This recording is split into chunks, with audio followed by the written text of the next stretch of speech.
Alright, so this clip was taken from my Fedora 41 video, and I figured I'd voice over it and let you know everything I'm doing. So the first thing we're doing is I'm installing Extension Manager, and if you know anything about Fedora, they are very particular about the Flatpaks that they allow, so I had to go externally and get this done, but this applies to Arch, to Pikaos, basically to any distro that runs Gnome, period, okay? It needs to be Gnome 40 or newer, because, well, you want the best extensions possible. What are extensions? Extensions are basically widgets. Widgets are basically applets. Applets, extensions, and widgets are exactly the same thing. They're just named differently. Okay, an applet is basically something that adds on to something that currently lacks something else. So XFC is entirely comprised of applets, so you can remove or add them.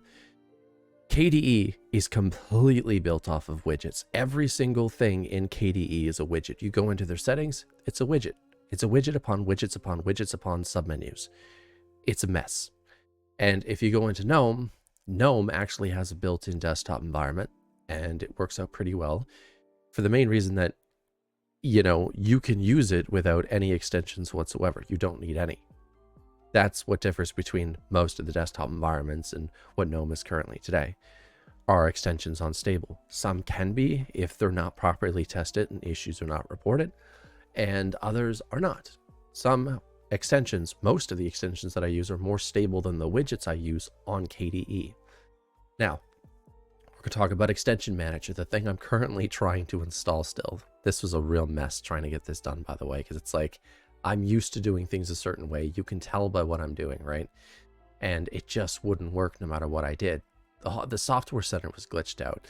Cosmic App Store wouldn't install it. Nothing would work for it. So I had to go here. I had to copy this right there, and I had to manually install it through the terminal. You can do this. It's pretty simple. Extension Manager lets you stay on your desktop and grab all the extensions that you need that are compatible with the version of Gnome that you use. And I have a very interesting list of extensions currently. Let's start at the top. QST tweak. So that one allows me to have my icon of my mic and other things there. App indicator, which allows me to have my icons on my task, on my panel. And arc menu, which gives me my little icon up in the top right hand corner. And blur my shell, which allows me to have fancy blur effects on everything. Caffeine keeps my computer awake when I'm away from it. Dash to dock gives me my dock on the bottom. Extensions list lets me know the extensions I have enabled. I can disable them and enable them. And full screen avoider, basically, it moves your panel from your full screen over to the screen that's not currently being used, so you're able to access all your stuff. Just Perfection allows me to do minor tweaks and stuff, so it allows me to move the clock over, it allows me to reduce the panel separator size and so on. Open bar lets me completely customize Gnome to hell and back without a single theme. Open weather tells me the weather, and user themes allows me to apply themes if I want to apply themes. As you can see, I'm going through as quick as possible. I'm adding things. I've already added dash to dock, I've already added arc menu, and so much more. I've already added blur my shell, and so far everything is moving forth pretty quickly. Now, I'm going to go here and I'm going to change the button, because if I'm on Fedora, I'm going to use my Fedora icon. That's that one right there. And of course, I want to click the button, make sure it's where it needs to be. Open weather is currently busted, so I'll have to deal with that. There's a lot of changes that needs to be done to open weather to make it work, but you can. And what am I installing here? Forget what that was. I couldn't see it. That was extension list, I think. Because, yeah, so there they all are. I did add the QTS settings afterwards, so you can turn off auto hide. I turned it down to 40, shrink the dash goes on, and then we change that to dots. And we go to launchers, we move to beginning of the dock, and I turn off mounted drives on the dock. I'm not a fan of that. Blur my shell is complicated. Turning on application, turning off focus window, turning on enable by default, and turning Sigma all the way up. And we have to turn the occupancy all the way up so that it doesn't ruin like our text or anything. And here I'm adding certain windows so that they're not transparent, like my browser, Discord, and multiple other applications that I end up using, because I don't want everything to be blurred, okay? Because a blurred browser looks really weird and it's uncomfortable for me. And I forgot one more thing, I think, and it was, where is it? Oh yeah, that's open bar. That's the king right there. So now just perfection, we head over here to customize. What I did is I turned padding size to 3. I turned clock to the right, and I went up until the clock was over almost to the very end. I find it at 9 is good. Dash icon to 40, because again, 40 looks best for my screen. And what did we just open there? What's going on? Oh yeah, dealing with open weather. Pay attention to this, because dealing with open weather is very important, because you have to change a lot of things about it to get it to work. I'll add it where I'm from. Hit search. Did that. And then I need to switch the provider, of course, but I do that later on. Turn on all this stuff, because I do like a nice fancy panel. And I do change it to the center from the right, because I want it there. Okay. And did it refresh? Can't tell. Yes, it did. It looks like it refreshed. Good. On to the next one. We go back to blur my shell. Manage effects. We're turning the corner radius up to 30 because that's what open bar requires. We turn the sigma all the way up, and that's the brightness. Just keep that at 80. 80 works best, I find. This is the radius for everything else, so crank it if you want the best look. And changing this dynamic, you can change individual settings about the panel and stuff up top. You can make it look even better or worse depending on what you want. And here comes open bar. This one's a bit difficult. I don't like auto theming. Turned all off. I turned this over here. I do have my preset for this in the description. In Linux not support general, or I think it's Linux gen not support. It's pinned, so you guys want that. You can clearly have that. And I'm kind of very particular about the colors that I choose and where they are. So me running through this is kind of I'm kind of like really on the nose about these settings. So I went through it and did it real quick, and then I went back and then I redid it again.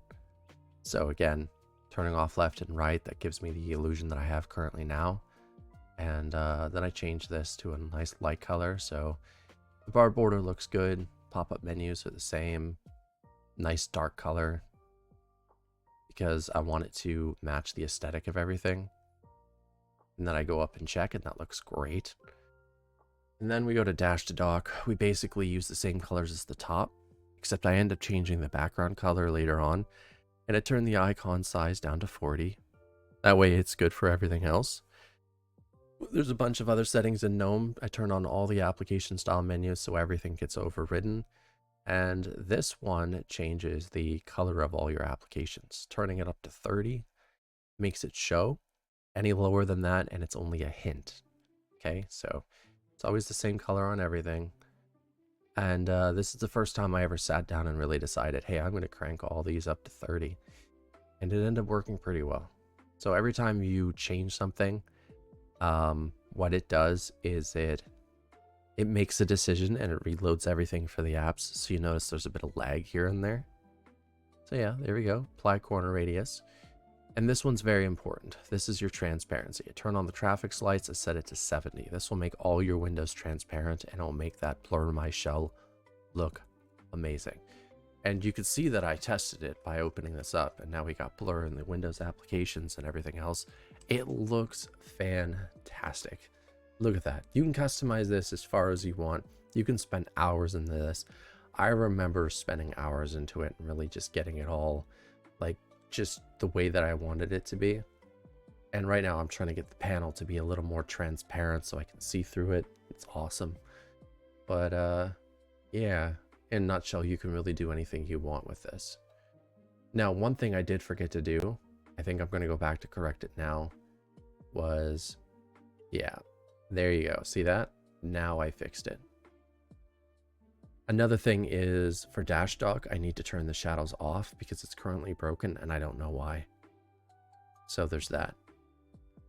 What else am I doing here? I already did that. I need to go back to blur my shell. I'm going to go down here and again mess with this. Probably turn this back to dark, I think it was. or I think transparent. I don't know, something about it broke. And it's quite annoying. Yeah, leaving it on static looks to be fine. Sometimes figuring out the settings is a bit hard, but there you go. So if you want, you can override the color. So point that up top, choose your color.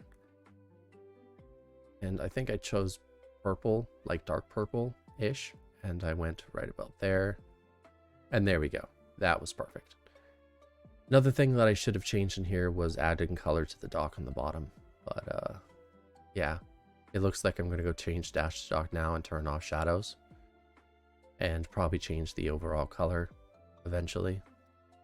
So that does look pretty nice. Changing the background also helps. Have a background that matches all the colors and stuff, because that's important. What else are we doing here? I can't see anything on the other screen. We end up choosing and installing Numix circle icons as well, and the command for that, you can find that in the yay. You can do yay Numix circle, and it will pop up, and you can install that from the yay. It's in the Ubuntu and Fedora repos, though. I do wish it was elsewhere, like in the Arch repo specifically, and then I activate Numix icons. Numix folders, which changes the folder color. Aha, I remember to correct the sudo this time. What are we doing? There we go. There's the Numix. Hit tab, type icon, hit tab, theme comes up, and then type circle. That's how you get it done.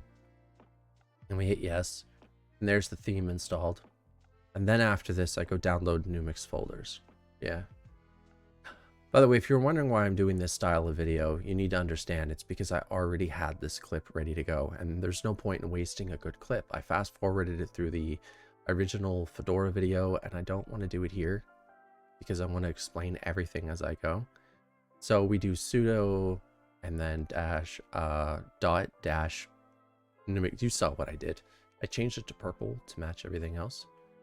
So you need Gnome tweaks for this as well. So if you don't have it, figure out how to install Gnome tweaks on your distro specifically. I have a lot of people asking about how I did the glass effect and everything, so I figured I'd go over it with you guys. And what are we doing here?